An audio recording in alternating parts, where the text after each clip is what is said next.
আসসালামু আলাইকুম, কেমন আছেন সবাই? আজকে আমরা খুবই ইম্পর্টেন্ট একটা ক্লাস করব। এটা হচ্ছে আমাদের শিক্ষক নিবন্ধনের উপরে ক্লাসটা হবে।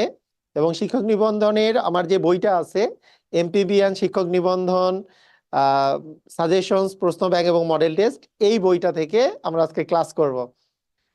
আজকের ক্লাসটা কিন্তু খুবই ইম্পর্টেন্ট, কারণ আজকে এই বইয়ের সাজেশনসের যেই মুনাফার অঙ্ক বা সুদ কষার অঙ্ক, যেই চ্যাপ্টারটা আছে, মানে সাজেশনস এর মধ্যে যে অঙ্কগুলা দেওয়া আছে, সেই অঙ্কগুলা কিন্তু সাজেশনস এর মধ্যে আমাদের ব্যাখ্যা সহ সমাধান করে দেওয়া আছে।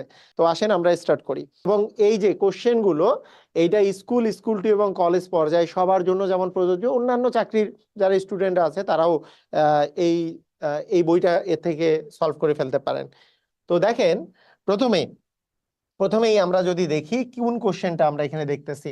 প্রথমে যে কোশ্চেনটা আমরা দেখতেছি সরল মুনাফার কোশ্চেন। এই যে সরল মুনাফা কথাটা লেখা আছে, এটা কি কোশ্চেন বলেন তো? সরল মুনাফার কোশ্চেন। যে বার্ষিক শতকরা 5 টাকা হারে 500 টাকার 3 বছরে সরল মুনাফা কত? এই অঙ্কগুলা করার খুবই সহজ একটা উপায় আছে। সেটা কি? যে আপনার যখন হার দেওয়া থাকবে, মুনাফার হার, যখন 500 টাকার মানে একটা নির্দিষ্ট টাকার কথা বলা থাকবে এবং বছর উল্লেখ থাকবে, তখন অঙ্কটা করার একটা শর্টকাট আছে, যেই শর্টকাটটা একবারে অস্থির টাইপের শর্টকাট, একবারে দেখার সাথে সাথেই আমাদের অ্যান্সার হয়ে যায়। সেটা কি? সেটা হলো এরকম: যদি এই সংখ্যাগুলোর মধ্যে আপনি দেখবেন যে বেশিরভাগ সময় দুইটা বা দুইটার অধিক শূন্য থাকে, দুইটা যদি বা দুইটার বেশি যদি শূন্য থাকে, আপনি দুইটা শূন্য কেটে দিবেন। দুইটা শূন্য কেটে দিয়ে বাকি 3টা সংখ্যা আপনি গুণ করে দিবেন। এই যে দেখেন, দুটো শূন্য কেটে দিলে এখানে কত থাকে? 5। আর এখানে আছে 5 আর 3। 5, 5 এবং 3 যদি আপনি গুণ করে দেন, 5, 5 এবং 3, 5, 5 25, 3, 25 হচ্ছে 75। এই 75 টাকা হবে আমাদের অ্যান্সার। খুবই মজার না? একবারে মুহূর্তের মধ্যেই কিন্তু অ্যান্সার শেষ। তো অনেকে বলবেন, স্যার বুঝলাম না তো, কেন এই শূন্য কাটলাম, বুঝলাম না তো কি হইলো আসলে। আসলে যেই কাহিনী ঘটলো, আমরা যদি এবার একটু বেসিক নিয়মে যদি করার চেষ্টা করি, দেখেন সবাই, বেসিক নিয়মে একটু করি, তাহলে যদি বুঝে যায় তখন আমি জিজ্ঞেস করব বুঝছেন কিনা। সবাই মনোযোগ দিয়ে দেখেন যে বেসিক নিয়মটা হচ্ছে, মুনাফার অঙ্ক বের করার জন্য, আই এর মান বের করার জন্য, আই ইকুয়াল আমরা লিখতে পারি পিএনআর। আই ইকুয়াল হচ্ছে পিএনআর। এবং যদি আমি এই যে মুনাফার হারকে আমি যদি পার্সেন্টেজ আকারে না লিখে শুধু সংখ্যাটা বসাই, তাহলে পিএনআর ভাগ 100, এই সূত্রটা আমাদের জন্য ইম্পর্টেন্ট। মানে আমি যদি 5% বসাই তাহলে পিএনআর সূত্র হবে, যদি শুধু 5 মানটা বসাই আর এর, তাহলে হচ্ছে, কারণ পার্সেন্ট মানে তো নিচে একটা 100 আসে, তাই আমরা 100টা যদি আগেই বসাই দিই তাহলে 5 শুধু মানটা বসালেই হয়ে যায়। তাহলে এখানে দেখেন, আসল হচ্ছে 500 টাকা, আসল হচ্ছে 500, এন মানে 3 বছর মানে 3, আর মানে হচ্ছে 5, ভাগ হচ্ছে 100। আপনি 100 দিয়ে যদি কোনো কিছু ভাগ করেন তাহলে কি, এই দুইটা শূন্য 100 দিয়ে ভাগ করা মানে কি, 500 কে 100 দিয়ে ভাগ করলে কি দুইটা শূন্য চলে গেল, তাহলে 5 থাকে। 3, 5, 5 25, 3, 25 75 টাকা। ব্যাপারটা বুঝার চেষ্টা করেন, আমি দুইটা শূন্য দিয়ে কাটলাম কেন? কারণ আমাদের এই 3টা গুণ করে 100 দিয়ে ভাগ আছে, আর 100 দিয়ে ভাগ করলে কি দুইটা শূন্য কেটে যাবে না? মুহূর্তের মধ্যে অ্যান্সার দিতে পারবেন কি পারবেন না? মুহূর্তের মধ্যে কিন্তু অ্যান্সার দিয়ে দিতে পারবেন, যে আপনার দুইটা শূন্য কেটে দিয়ে বাকি 3টা সংখ্যা গুণ করে দিবেন, শেষ কাহিনী। ক্লিয়ার? বুঝছেন? পারবেন? ওকে, অস্থির অস্থির, খুবই সুন্দর, খুবই সুন্দর, খুবই সুন্দর। ওকে, এইবার দেখেন নিচের কোশ্চেনটা দেখেন।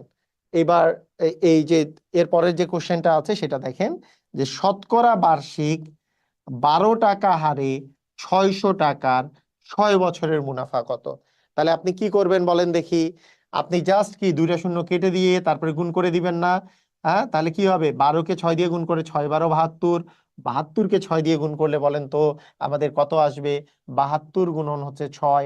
তার মানে আমরা বলতে পারি, আচ্ছা একবারই না লিখে আমরা লিখি যে 12 গুণন 6 গুণন 6। তার মানে 6 12 যেহেতু 72, 72 গুণন 6 করলে 6 দ্বিগুণে আসবে 12, আর 6 সাথে 42, আর একে হচ্ছে 43। তার মানে কত বলেন তো? 432 টাকা। খুবই মজার না? একবারে ধুমধাম করে আপনি কিন্তু অ্যান্সার বলে দিতে পারতেছেন। অস্থির। ওকে, এরবার চলে আসেন আরেকটা অঙ্কে। এইবার এইবারকার অঙ্কটার কথা দেখেন। এই অঙ্কটা একটু দেখেন খেয়াল করে। আমরা এটাকে একটু নিচে নামাই যাতে করে বোঝা যায়। ওকে, ঠিক আছে। খেয়াল করেন। এইবার দেখেন আমাদের কি বলেছে, যে এখানে বলছে 6% হারে 10,000 টাকার 9 মাসের সুদ কত, বলেন কিভাবে বের করবেন? পারবেন? দেখেন এটার একটা বিষয় দেখেন। বিষয়টা কি, আগের মতো আপনি চিন্তা করতে পারেন যে এইখানে আমি 2টা শূন্য কেটে দিয়ে বাকি 3টা জিনিস আমি গুণ করে দিব। তাহলে সেক্ষেত্রে 6 × 100 গুণন আমাদের 9 হওয়ার কথা। কিন্তু কিন্তু আমাদের ওই যে শর্টকাট নিয়মে কি 2টা শূন্য কেটে দিয়ে বাকিগুলা গুণ না? হ্যাঁ, শর্টকাট নিয়ম তো এটাই ছিল যে 2টা শূন্য কেটে দিলে এখানে থাকে 100, এখানে তো 6 আছে, তাহলে 6 × 100 গুণন হচ্ছে 9। কিন্তু এখানে কি দেওয়া আছে বলেন তো? 9 মাস। যদি মাস দেয়া থাকে আপনি কি করবেন বলেন তো? আপনাদের টার্গেট কি? বছরে কনভার্ট করা। 1 বছরে কয় মাস? 12 মাস। তাহলে আমরা 9 মাস মানে কত বছর হবে বলেন তো? এই 9কে আমরা যদি 12 দিয়ে ভাগ করে দেই, 9কে 12 দিয়ে ভাগ করলে কি এত বছর হবে না? মানে কথাটা বুঝেন নাই মনে হয়। 12 মাসে যদি 1 বছর হয়, আমরা কি জানি 12 মাস মানে 1 বছর। তাহলে বলেন তো 1 মাস মানে কত বছর? তার মানে 1/12 বছর। তাহলে 9 মাস মানে কত বছর? তাহলে কি 9/12 বছর হবে কি হবে না? হবে। তার মানে যত মাস দেয়া থাকবে ততকে 12 দিয়ে ভাগ করলে যেহেতু বছর এসে যায়, তাহলে এই শর্টকাট নিয়মে করে ফেলতে পারবো। 6কে আমরা 100 দিয়ে গুণ করলাম। 100 কেন? ওই যে 2টা শূন্য কেন কেটে দিছি বলেন তো? ওই যে বললাম 100 দিয়ে যে ভাগ আসে, পিএনআর ভাগ 100 আছে। ওকে, আচ্ছা, ইন্টু হচ্ছে 9/12। এখন একটু কাটাকাটি করেন। 6 কে 6, 6 × 2 = 12, 2 দিয়ে কাটলে এখানে আসে 50। তাহলে কি আসে বলেন তো? 5×9 = 45, মানে 450 টাকা। পারবেন সবাই? ক্লিয়ার? বুঝছেন? সবাই বুঝছেন? একবারে ইজি। মানে আমাদের ওই যে পিএনআর ভাগ 100 যদি আমরা করি, সেমই বিষয়।